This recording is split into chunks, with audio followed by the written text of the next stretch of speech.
Kapolri sebelumnya telah mengeluarkan maklumat terkait pelarangan kegiatan dan penggunaan atribut FPI. Berikut ini 4 poin isi maklumat Kapolri Jenderal Idam Aziz. Yang pertama, masyarakat tidak terlibat baik secara langsung maupun tidak langsung dalam mendukung dan memfasilitasi kegiatan serta menggunakan simbol dan atribut FPI. Kemudian yang kedua, masyarakat segera melaporkan kepada aparat yang berwenang apabila menemukan kegiatan, simbol, dan atribut FPI, serta tidak melakukan tindakan yang melanggar hukum. Lalu yang ketiga, mengedepankan Satpol PP dengan didukung sepenuhnya oleh TNI Polri untuk melakukan penertiban di lokasi-lokasi yang terpasang spanduk atau banner, atribut, pamflet, dan hal lain yang terkait FPI. Dan yang keempat, masyarakat tidak mengakses, mengunggah, dan menyebarluaskan konten terkait FPI, baik melalui website maupun media sosial.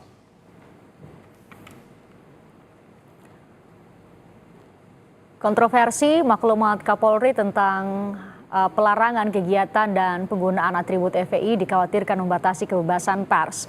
Untuk membahasnya sudah bergabung bersama kami Komisioner Kompolnas ada Albertus Wahyu Rudanto dan juga anggota Dewan Pers Arief Zulkifli. Selamat sore Mas Arief, Pak Wahyu. Selamat sore. Mas Arief, ada sejumlah komunitas jurnalis yang sudah menyampaikan sikap bahwa ini dikhawatirkan bisa membatasi kebebasan pers. Lalu seperti apa harusnya dimaknai poin 2 huruf D dari maklumat Kapolri yang tadi Bu Pungki sudah jelaskan? Ini adalah turunan dari surat keputusan bersama sejumlah menteri. Ya, komunitas pers itu mencium ada gelagat untuk pembatasan terhadap kebebasan pers lewat pasal 2D maklumat Kapolri ini. Tadi Mbak Pungki dari Kompolnas kan mengatakan bahwa tidak ada maksud untuk membatasi kebebasan pers atau kebebasan berekspresi. Yang dibatasi adalah unggahan-unggahan yang mengandung ujaran kebencian.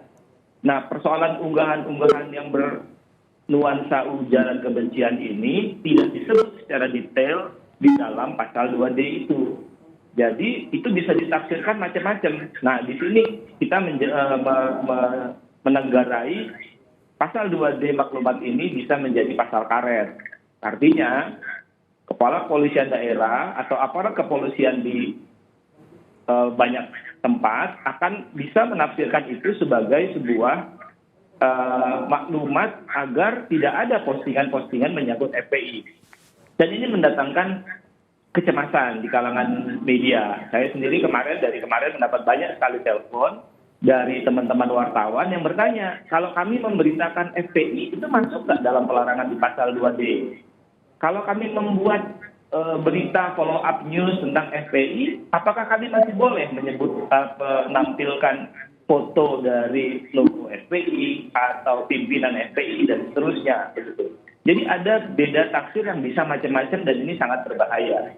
Karenanya Dewan Pers kemarin sudah mengeluarkan statement yang cukup tegas. Lalu kemudian bersama dengan itu juga para konstituen Dewan Pers, ada AJI, PWI, IJTI, dan lain-lain meminta Kapolri untuk mencabut terutama pasal 2D itu. Karena bisa ditafsirkan sebagai sesuatu yang bisa membatasi kebebasan pers. Saya kira itu, Mbak. Mas Arief, anggota Komisi 3 DPR yang juga Wakil Ketua MPR, Arsul Sani menyebut jangan dicabut, tapi direvisi saja untuk bisa memperjelas dan mempertegas bahwa itu tidak termasuk kegiatan jurnalistik begitu. Ya, bisa juga direvisi, tapi dipertegas. Okay. Apa yang dimaksud dengan tidak boleh mengunggah itu yang seperti apa? Karena sebetulnya kalau unggahan-unggahan yang jelas-jelas bernada atau bernuansa ujaran kebencian, itu sebetulnya sudah ada aturannya. Di KUHP sudah ada dan terlebih lagi di Undang-Undang ITE. Jadi sebetulnya ini stating the obvious kalau Kapolri mengeluarkan lagi pasal 2D itu. Jadi secara umum sebetulnya supaya tidak stating the obvious, ya dibatalkan saja yang pasal 2D itu. Toh sudah ada aturan yang mengatur itu dan jelas-jelas pasti itu juga telah berlaku umum Dan itu begitu bisa ya. dipakai dalam kasus FPI juga. Oke, Pak Wahyu, bagaimana kemudian masyarakat termasuk juga komunitas pers, wartawan menerjemahkan ini, termasuk tadi Mas Arief sebut polisi-polisi di setiap wilayah hukum di sejumlah provinsi tentu butuh untuk menafsirkan dan menegakkan maklumat Kapolri. Lantas harus seperti apa komunikasinya, Pak Wahyu? Ya, terima kasih. Jadi Kompolnas selaku pengawas fungsional Polri, begitu keluar maklumat, kami langsung berkonsultasi dengan pihak Polri. Sebetulnya apa tujuannya, apa maksudnya, apa latar belakangnya. Nah, kami sudah dapat jawaban yang pasti bahwa tujuannya adalah untuk menegaskan kehadiran negara dan tugas pokok Polri yang terutama itu adalah memelihara Kamtipmas. Nah, kaitan dengan pasal poin 2D, nah, saya kira, mohon maaf Mas Zulkifli, kita harus pahami ada posisi yang berbeda antara media sosial dan media siber. Saya kutip di dalam pedoman pemberitaan media siber yang ditandatangani oleh Dewan Pers dan Komunitas Pers pada tanggal 3 Februari 2012, itu jelas bahwa yang dimaksud media siber adalah media yang memenuhi persyaratan Undang-Undang Pers dan standar perusahaan pers. Artinya ada beda makhluk antara media sosial dan media siber. Kerja teman-teman wartawan yang dalam hal ini dinaungi oleh Dewan Pers adalah di media jurnalistik, di mana sudah mengenal yang namanya kode etik jurnalistik. Jadi sepanjang kode etik itu dipenuhi, sepanjang undang-undang pers itu dipenuhi, saya kira nggak ada masalah. Nah, teman-teman di wilayah, kami sudah mendorong Polri untuk menjelaskan hal ini bahwa kaitannya maklumat ini sama sekali tidak ada hubungannya dengan undang-undang pers. Karena teman-teman wartawan yang bekerja, kerja jurnalistik itu dijamin undang-undang. Dan polisi tidak bisa menghentikan di sana, kebebasan itu dijamin undang-undang. Nah, jadi sudah tegas. Karena itulah dalam regulasi pun jelas. Di mana ketika kita bicara mengenai media siber, kita bicara dengan undang-undang pers. Oke, Mas Arief, kalau tafsirnya demikian, Mas Arief gimana? Begini, ada dua hal ya. Saya mulai dari yang kedua dulu. Tadi Pak Wahyu sudah bagus sekali dengan mengatakan bahwa kerja jurnalistik itu diatur lewat undang-undang. Karenanya maklumat seorang Kapolri tidak bisa melebihi atau mengatasi undang-undang. Jadi Dewan Pers dalam pernyataannya yang disebarkan kemarin menegaskan bahwa para jurnalis silakan bekerja. Silakan bekerja karena itu adalah kewajiban wartawan untuk memenuhi kebutuhan publik untuk tahu. Dan itu konstitusi yang ngatur. Konstitusi dan undang-undang mengatur wartawan bekerja untuk memenuhi kebutuhan publik. Itu yang kedua. Nah, yang pertama dari pernyataan dari Pak Wahyu tadi adalah ada perbedaan antara media sosial dan media cyber. Itu juga betul. Tapi tolong diperhatikan ada komplikasi yang bisa muncul. Misalnya sebuah berita, katakanlah kompas.com, menulis tentang follow up berita tentang FPI, lalu ada seseorang yang menyebarkan berita kompas.com itu. Seseorang yang menyebarkan berita kompas.com bukan wartawan, tapi masyarakat pada umumnya.